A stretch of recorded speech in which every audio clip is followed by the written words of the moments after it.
우리가 사는 이 삶의 자리, 인생이라고 하죠. 그러나 딱 한 번 주어졌다 해서 일생이라고도 합니다. 하나님은 한 번 주어진 우리의 일생이 하나님 계획대로, 목적대로 진행되어지고 우리가 행복하게 살기를 원하십니다. 그런데 사단 마귀는요, 하나님의 계획을 전혀 다른 방향으로 바꿔가며 우리를 실패자, 불행하도록 우리를 유혹합니다.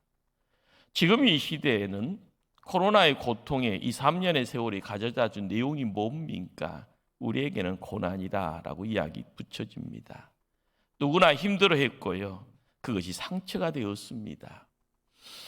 사단이 우리를 유혹하는 전략 가운데 하나가 우리로 하여금 그 상처를 경험하게 하는 겁니다. 그 상처 속에 갇혀 살도록 합니다. 인간이 경험하는 상처 가운데 가장 흔한 상처가요, 거절. 이 거절을 통해서 느끼는 감정, 거절감입니다. 더불어서 가장 독한 상처가 또 뭘까요? 그것 또한 거절감입니다. 그래서 유치원 때부터요, 왕따에 대한 두려움이 있습니다. 우리는 자라면서 부모님, 선생님, 그리고 친구들, 가장 큰 것은 세상으로부터의 거절을 두려워하고 경험합니다. 거절을 경험하면은요, 찾아오는 것이요, 열등감입니다. 그러다 보면은 점점 절망의 늪에 빠지게 됩니다. 나중에는 세상에서도 격리되는 상황이 오지요. 스스로가 만든 감옥이나 죄지어서 들어가는 교도소나, 그러다 보면은요, 정신이 좀 이상이 있다 해서요, 어떻게 보면 정신병동, 나이 들어서 들어가는 요양원들, 우리는 격리되어진다라고 하는 이 공간에 두려움이 있습니다. 지금도 열심히 살려고 노력하는 많은 분들이 피로감을 호소합니다. 자포자기 하려고 하는 분들이 많아집니다. 명심합시다. 우리는 복의 통로입니다. 저주의 통로가 아닙니다. 행복해야 될 가정생활, 교회생활, 직장생활, 늘 불만으로 가득 차고 늘 불안해하며 살아가서는 안 될 텐데 말입니다. 하나님도 인간들로부터 거절을 경험하셨습니다. 예수님도 거절을 경험하지요. 십자가의 죽음이 그 자리입니다. 성령님은 무수한 거역을 당합니다. 그래서 성경은요, 하나님을 거절하지 말라, 성령님을 거역하지 말라 합니다. 그럼 우리는 수많은 거절이라는 상처로부터 믿음으로 자유하는 그러한 삶을 살 수 있을까? 질문을 던지게 됩니다. 오늘 본문은 한 임금이 아들의 혼인잔치를 준비하고 손님을 청합니다. 청함받은 사람들 임금의 초대에 한결같이 거절합니다.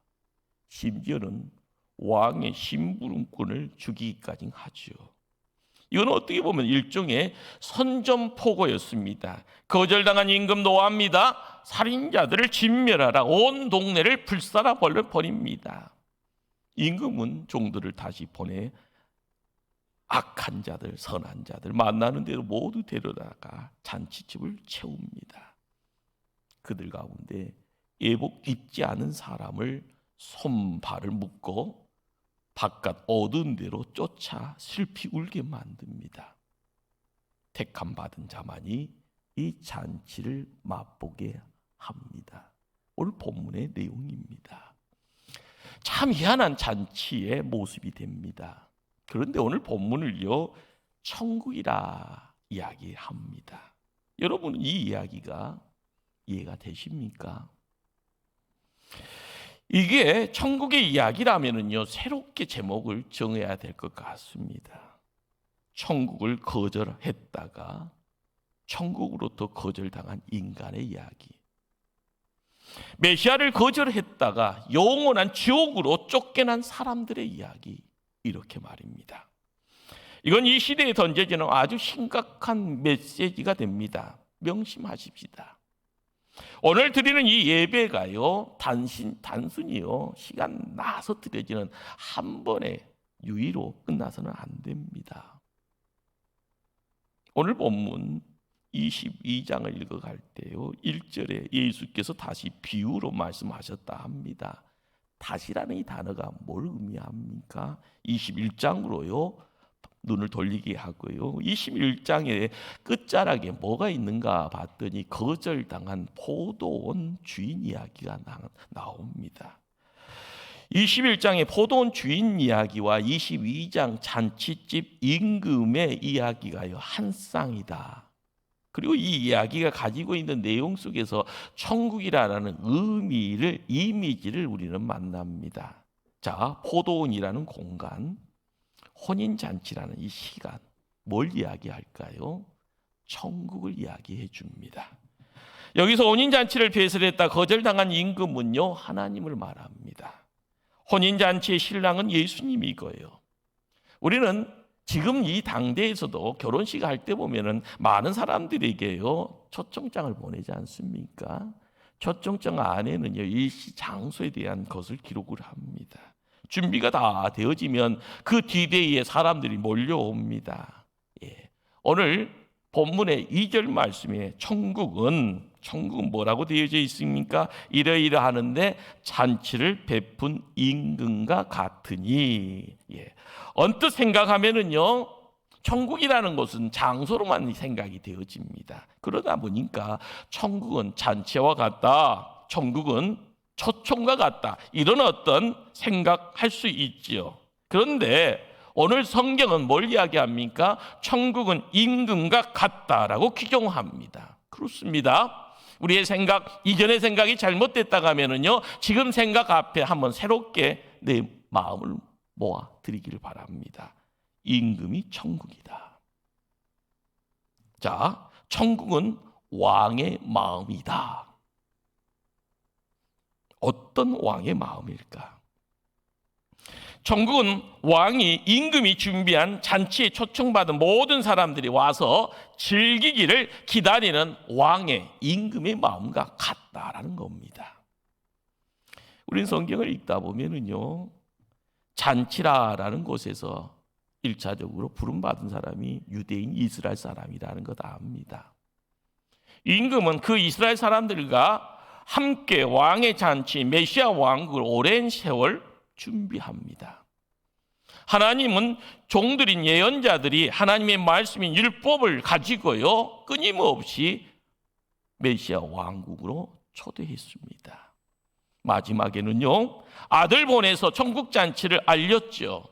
그러니 회개하라, 천국이 가까이 왔느니라라는 그 예침이 우리의 귀에 들려지는 거고요. 그 다음에 오소서라는 부름 앞에 우리가 함께 서 있는 겁니다. 성경에 오소서라는 이 초청의 내용이요, 무려 1900번 이상 등장한다는 것 알고 계십니까? 성경은 초청이라는 내용을 품고 있는 책이고요, 기독교는 이 초청의 역사를 담보하고 있는 기관이라 할 수 있습니다. 오늘 말씀을 읽다 보면 천국을 거절한 사람들, 임금의 초대를 거절했던 사람들을 만나게 됩니다. 5절, 6절 말씀.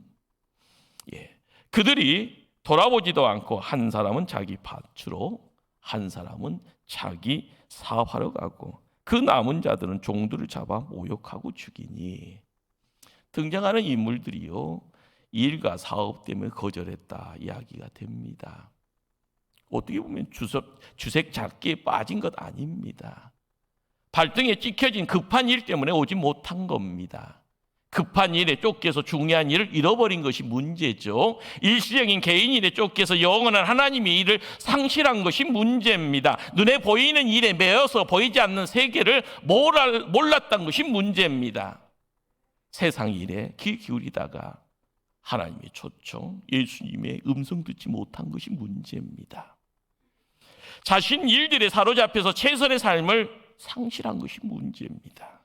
하나님보다 현실이 좋고 영적인 세계보다는 당장의 필요를 채워지는 물질이 전부라고 생각하는 것이 문제입니다. 취미생활과 영웅에 빠져서 신앙생활을 소홀히 하는 것이 문제입니다. 지금 우리네 모습 아닌가 하는 생각입니다. 벌써 10년도 넘게 베스트셀러가 됐던 스티븐 코비의 책이 있습니다. 성공하는 사람들의 7가지 습관이라는 책이요. 이 세상에 성공한 사람들을 보았더니요, 환경에 끌려가는 사람들이 아니라 주도적으로 사는 사람들이었다는 거죠. 이것저것 허둥대며 살아가는 사람이 아니라 비전에 집중해서 살아가는 사람들이다. 급한 일을 먼저 하는 사람들이 아니라 중요한 일이 먼저인지를 먼저 그것을 알고 무엇보다는 그것을 먼저 행하는 사람들이었다라는 겁니다. 천국을 거절하는 사람들, 그들에게 무슨 문제가 있었습니까? 본문 6절은요, 천국의 초청을 거절한 사람보다 더 무지막지한 폭력적인 제3의 사람들이 나옵니다.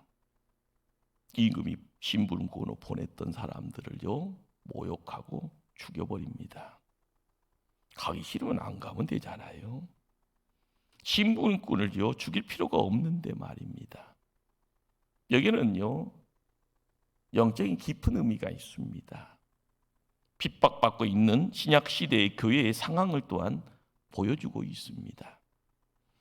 당대 유대인들은요, 참 시베리아 냉랭함의 내용, 냉혈 인간처럼요, 정말 잔혹하게 예수님 거절합니다. 그리고 예수 따르는 이들을 핍박합니다. 그리고 나서 역사는요, 이들을 향한 하나님의 분노가 얼마나 대단했는가를 보여주는데, 역사가 무슨 이야기를 해주는가 하면은요, AD 70년 로마의 디도 황제가 예루살렘을 찾아옵니다. 모든 사람들을요 다 죽여버리고요, 성전 불태버리고 예루살렘 성을 무너뜨려버립니다. 돌 위에 돌 하나 남지 않을 만큼 철저하게 침몰했다라고 요세푸스는 기술합니다. 이 사건, 그 당대 교회의 핍박에 대한 유대인들에 대한 심판임을 깨닫게 합니다. 그러기에 이 시대에 코로나로 인하여 믿음을 포기하고 있는 성도들에게도요, 동일하게 찾아오는 메시지라는 이 사실을 우리는 붙잡아야 합니다. 당시 중동 지역에서 임금의 초청에 흔쾌히 응답하는 건 백성된 자의 당연한, 어떻게 보면 의무고 예의입니다. 그건 이 시대에, 그리고 어떤 지역에 있든지 간에요, 당연한 일이 되겠죠. 그런데 만약 임금의 초청 거절하면은 이것은요, 왕에 대한 적대감, 요즘 말로 하면 쿠데타 일으킬 수 있는 불안 요소, 위험 인물이 됩니다. 이는 잔치의 주인공이 되어지는 왕자가 축하받을 자격이 없다라는 그런 어떤 반항이 되는 거고요. 결혼에 동의할 수 없음에 더 이상 임금에게 충성할 마음도 없음을요, 공개적으로 선언하는 행동이 됩니다. 별것 아닌 것처럼 보이지만은요, 그게 별거네요. 어림집을 짓고 사는 에스쿠미오에게 복음을 전파로 갔던 선교사의 에피소드입니다. 다른 지역에서 온 이방인들 찾아오면은요, 손님에 대해서 선교사들은, 추장, 그 마을의 추장은요, 마을 잔치를 이렇게 베풀어 준다고 합니다. 추운 지방이고요, 밤에 외출할 수 없습니다. 이른 잠자리에 들게 되는데, 추장의 부인들 가운데 가장 젊은 부인이 침실로 찾아오더라는 겁니다. 이것은 에스키모 사람들이 가지고 있는, 그래서 자신의 부인을 손님에게 내어주는 것이 손님에 대한 접대 문화입니다. 이것을 거절했다가요, 그 선교사 죽을 뻔했다고 합니다. 말은 통하지 않죠. 침실로 찾아온 부인을 거절하는 것은요, 누구에 대한 적대감이요? 추장에 대한 적대감으로 받아들여집니다. 이것은요, 문화와 문화의 충돌입니다.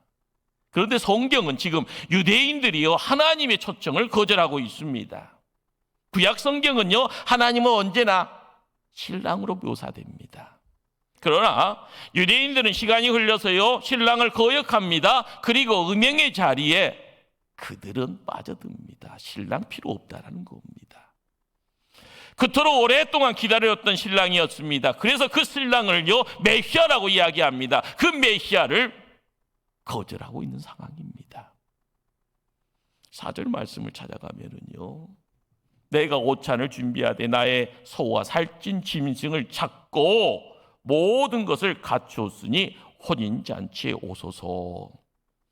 우리는 이 신약 말씀을 읽다 보면 이 4절 말씀을 통해서 보여지는 그림이 몇 가지가 있습니다. 하나님이 우리를 불쌍히 여기셨기에요, 하늘보좌를 벗어나서 이 땅에 찾아오신 겁니다. 그리고 나서요, 영원한 산 제물로 예수님이 십자가에 온전히 드려지는 겁니다. 바로 예수님이 십자가에서 못 박히는 그 자리에 인생에요, 죄와 죽음의 문제가 해결되어질 때 우리의 눈에요 부활하신 예수님이 모습을 드러내는 거죠. 그런데 예수님은 우리의 삶에 천국잔치를 준비코자 이 땅에 오셨다라는 사실, 그런데 이것을 거절하는 것은요 뭘 이야기합니까? 왕의 마음을 아프게 하는 정도가 아닙니다.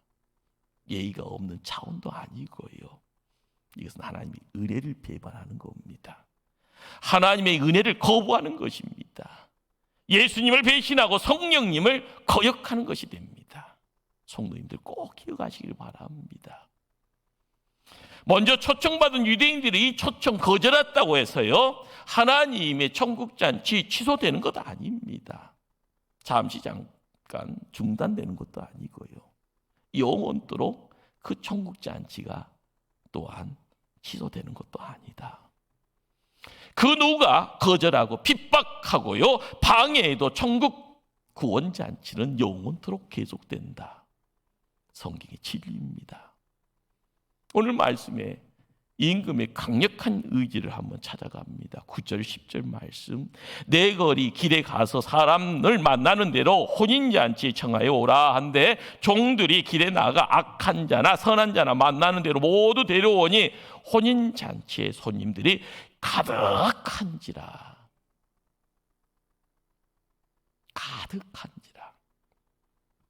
동일한 사건을 기록한 누가복음 14장 21절은요 빨리 시내의 거리와 공을목으로 나가서 가난한 자들과 몸 불편한 자들과 맹인들과 저런 자들을 데려오라. 이어진 23절은요 강권하여 데려다가 내 집을 채우라. 빨리, 그리고 강권하여. 영어 성경은 이 강권이라는 영어를 어떻게 풀어놨는가 봤더니요 팔을 비틀어서라도 데려오라라는 그런 어떤 단어를 씁니다.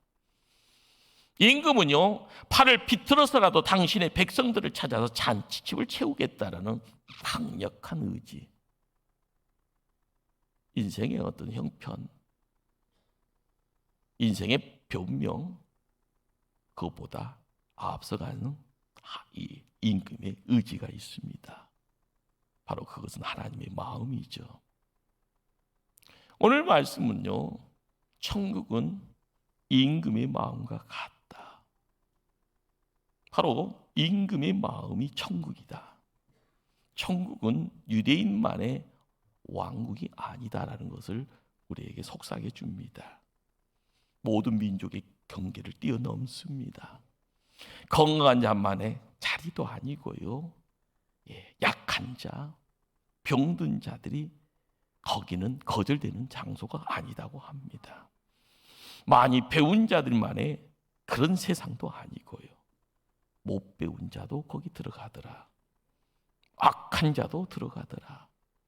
그들이 죄를 잘못함을 회개하고요 들어가더라. 간음 현장에 붙잡힌 여인도 용서받더라. 평생 강도 짓을 하고 살았던 십자가의 오리평 강도도요 이런 소리 듣습니다. 오늘 내가 나와 함께 낙원에 있으리라. 예수님의 음성입니다. 남들에게 지탄받는 문제와 세립 사교도요 그 나라에 들어가는데 나는 잃어버린 자를 찾아 구원하기 위해 왔다. 예수님의 음성이었습니다.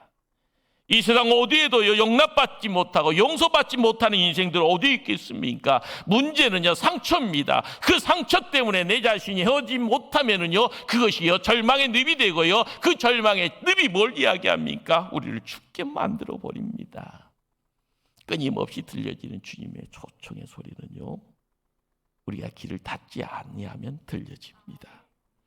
시대의 현실 때문에요, 시대의 현상 때문에요, 우리의 영안이 갈려져 있습니까? 우리의 눈이 막혀져 있고, 우리의 귀가 막혀져 있고, 우리의 가슴이요, 시베리아의 냉랭함으로요 얼어져 가고 있습니까? 꼭 알아야 될 사실은 우리 하나님 살아계십니다. 그 하나님은요, 천국 잔치에 우리 모두가 함께 세움받아서 예배 자리를 지키기를 원합니다. 예배자 되어서요, 하나님의 음성 듣고요, 하나님과 찬송하면서요, 천군 천사와 함께 어울려가는 그것이요, 기이한 빛에 이루어지는 역사고요, 기이한 빛에 이루어진 삶 속에서 인생의 삶의 문제가 해결되어지고 아픔이 사라지고요, 문제가 깨끗하게 은혜 가운데 다시 바뀌어지기를 원하고 계십니다. 왕의 천국 잔치에 참여하는 마지막 자격, 그 자격이 무엇인가? 예복에 대한 단어가 등장을 합니다. 12절 13절 말씀 제가 합독합니다. 제가 말씀을 읽어갑니다. 이르되 친구여 어찌하여 예복을 입지 않고 여기 들어왔느냐 하니 그가 아무 말도 못하거늘 임금이 사관들에게 말하되 그 손 발을 묶어 바깥 어두운 데 던지라. 거기서 슬피 울며 이를 갈게 되리라 하니라. 예복이라는 이 단어를요 주의하면서요, 먼저 찾아가야 될 단어는요, 친구라는 단어입니다. 친구 할 때 좋은 의미잖아요. 그런데 여기 쓴 친구라는 단어는요, 헤타일에, 이 말은 항상 불순종한 사람, 이선적인 사람들을 부를 때 쓰는 친구라는 단어입니다. 자, 어찌하여라는 이 단어는요, 마태복음 14번 등장하는 의문부사입니다. 그런데 주로 와, 놀랄 때 표현하는 단어입니다.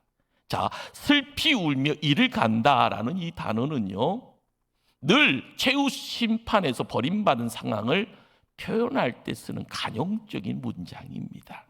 자, 우리가 말씀 12절 13절을 읽어가면서요, 무슨 생각을 하게 됩니까? 예복 입지 않으면 정말 심각한 문제가 발생되는구나. 천국에 들어가고 못 들어가는 중요한 자격이 되는구나.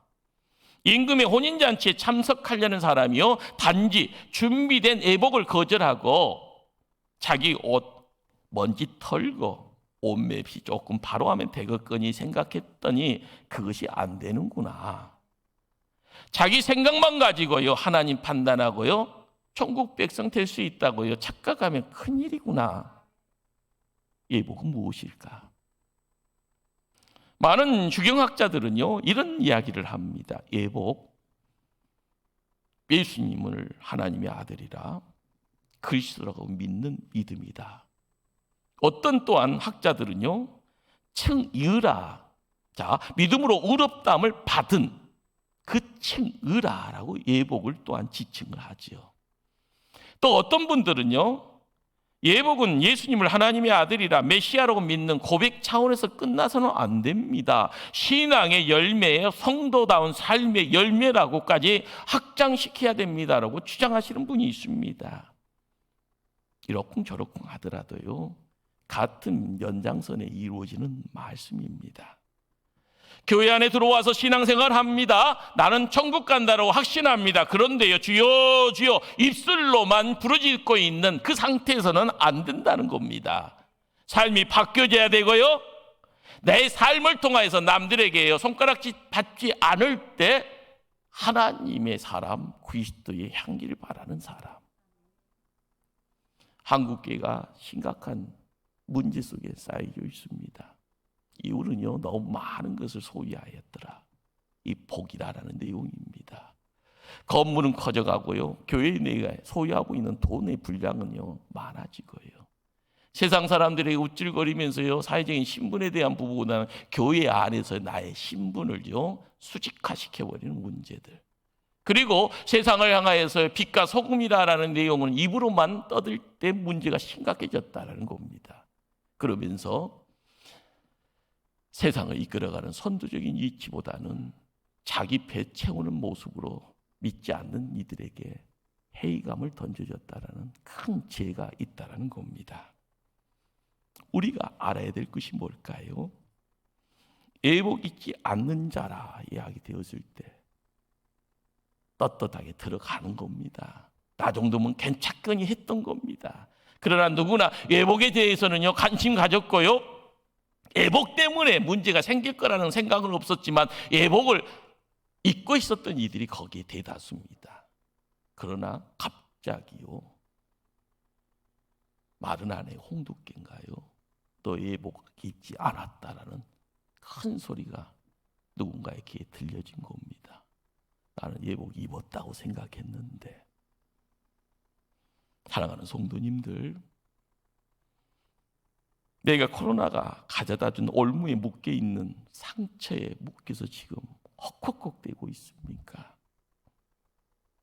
자칫 하나님의 은혜, 하나님이 준비해 놓은 영광마저 포기할까 봐 두렵습니다. 내가 천국을 거절했다고 그 천국 사라지는 것도 아니잖아요. 살아계신 하나님 죽는 것도 아니잖아요. 결국 나만 불쌍히 버림받습니다. 하나님은 천국잔치에 우리가 주인공 되기를 원하십니다. 기쁨으로 마음껏 즐기기를 원하십니다. 이것이 아버지의 마음, 이것이 천국의 마음입니다. 예배의 자리에 올 때마다 예배의 주인공이 되시길 바랍니다. 말씀 들을 때마다 교회를 통하여 부어지는 복이요 날 향한 축복임을 믿으시길 바랍니다. 이것이요 천국의 마음, 이것이 임금 되시는 하나님의 마음, 이것이 이 시대에 하나님 나라 이루어지면서 우리가 드러내어지는 그 자리에 경험되어지는 우리의 삶의 모습이 되어야 될 줄 압니다. 천국은 계속 되어질 겁니다. 그것은 잘난 사람, 못난 사람 구분하지 않습니다. 선한 사람, 악한 사람 초청받고 예복 입고 들어가면 누구나 가능한 공간입니다. 그러기에 내 것 가지고 이야기되어지고요, 내가 땀 흘렸다고요 훈장이라고 생각되어지는 그것 가지고 들어갈 수 있지 않다라는 겁니다. 예수님이 친히 피 흘려 지으신 예복 입고 가야 됩니다. 예수님의 피로 지은 의의 옷을 입고 들어갈 수 있다라는 것, 성령의 은혜로 맺은 열매 안고 들어갈 수 있다라는 것, 그것이 영원한 나라 천국이고요. 그 천국을 이 땅에서 하나님 나라라 경험하면서 빛을 발할 때요, 그 빛은 하늘에 떠 있는 별의 빛처럼 영원토록 빛나게 하나님이 지켜줄 줄 믿습니다. 기도하십니다.